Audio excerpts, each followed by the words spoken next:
It was time for the 3 Men in a Basement comic swap. I didn't swap anything, I just picked up some comics. Let's look at what I picked up next on this video from Bronzeville Comics.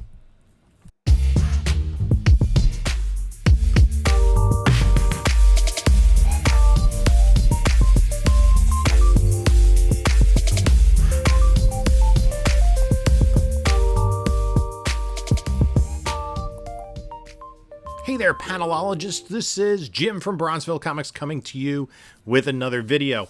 And before we get started, like, comment, subscribe, all that great stuff. Follow us on the other socials, Instagram, Bronzeville_comics, whatnot, Bronzeville_comics. Doing sales every Monday night at 10 p.m. Eastern Time. And tomorrow night, I have a huge Silver Age and Bronze Age DC sale. Batman, Silver and Bronze, Joker #1, a lot of World's Finest, just a whole ton of books. So check us out tomorrow night at 10 p.m. Eastern Time. We're every Monday night. If you've not yet signed on with Whatnot, you can sign on. There's a link in the description, and if you use that link to sign up, you get $10 off your first purchase, regardless of who it's with. Also, in the description is a link to my email and my eBay store. So, the 3 Men in a Basement, for a few years, I think this is the third year they've organized the comic book swap, where basically community comes together and brings some books. They have it at a hair salon, I guess, that is cleared out. I'm not exactly sure how it works, but it's a really unique venue. It's very fan-friendly.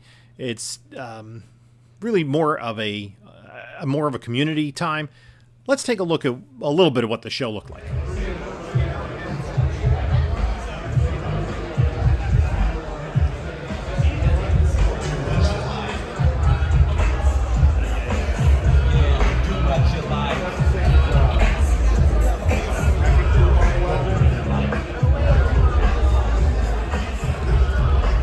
Are we going to end up in each other's YouTube videos like this? I think so. Roger! What up?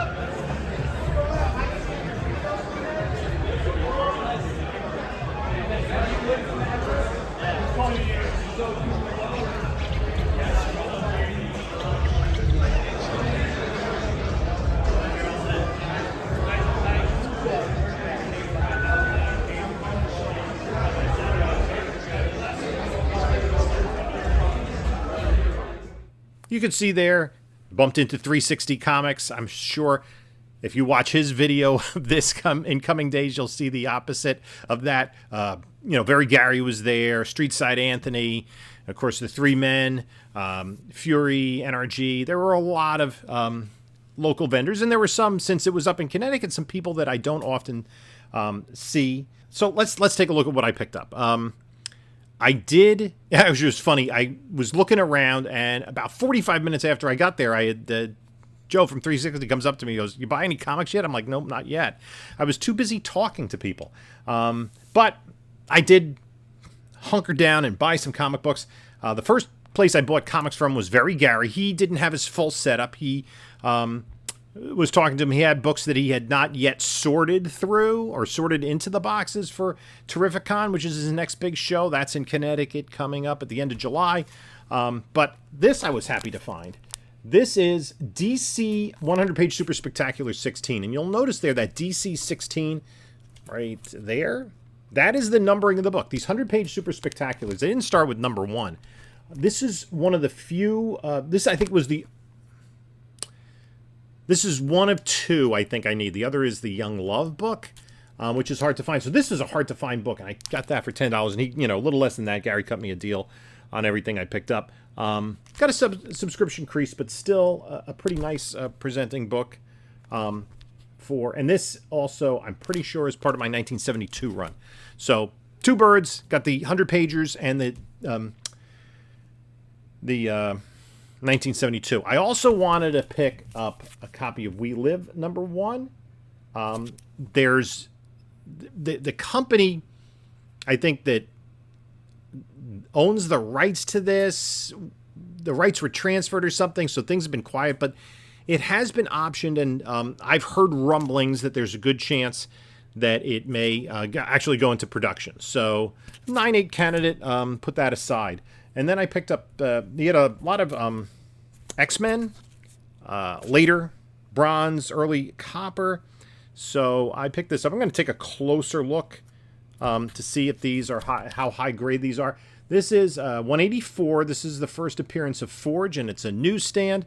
And then this one, 193, is the first appearance of Firestar. First appearance in continuity. Then I went to one of the other deals. I can't remember who it was, but I picked up, and I've been picking this book up pretty consistently. Detective Comics 469, the first appearance of Dr. Phosphorus. He is going to be in the Creature Commandos animated series that DC's doing. This is a mid-grader. It's got a little rip at the top, but I think these were half price. Flash number 1. If you watch my video from last week, I think it was Thursday's video, Underappreciated DC Books, I put this as one of them. This is the first time we see Wally West as the Flash. So, you know, he was the Flash for many years. This House of Secrets I need for my 1972 collection. A pretty sharp copy, and it says there Mike Kaluta cover. These early 70s DC bronze horror books have a lot of amazing covers by Adams, Wrightson, Kaluta. So really collectible stuff. And then the mystery books, or the horror books, are a little harder to find for the 100-pagers. So I did grab these. These were half price. That's what they were. So I got a pretty good deal on these. You know, I paid to get them there, and this one's pretty sharp. Got a little rip at the bottom, but another 100-page House of Mystery, and then another one more of those. Right? Yep. So a lot of this stuff is PC stuff, including this. I'm collecting all the DC July 1976, which have this bicentennial banner. So Richard Dragon. I don't know how many more I need. I've got to be pretty close. And then for my 1972 collection, I don't think I yet have this one. This is one they briefly, I think it was like 2 issues, maybe 3 that they brought back, of the Metal Men. And then this looks familiar. First Firestar, but this one's a newsstand. So I'm going to take a closer look at those. You know, I kind of couldn't let them go. Then these books was from another seller. And speaking of looking familiar, Dr. Phosphorus. There wasn't anything off, but I did get a deal on these. This Flash 198. I have a few copies of this. This is the first solo Zatanna story. And then Green Lantern 141, this is a pretty sharp copy from just quick inspection for the price. This is the first appearance of the Omega Men. Now, could Lobo be coming? Cosmic stuff that James Gunn is pursuing? Could we see the Omega Men at some point? Who knows? I mean, they are kind of... Maybe because they're too similar to the Guardians of the Galaxy, we might not. Then the... 3 Men in a Basement had their setup. I bought this Hercules miniseries, and I bought these 2 books. This is the first and second print of the first Aliens versus Predator. So that's a cool book to have. From 360, I picked up this Brave New World #1. This is the first appearance of Ryan Choi, who becomes the third Atom. Just kind of put that deep in a spec box. Then Coffee and Comics. I picked up these books from. He was also doing half off. Earth 219.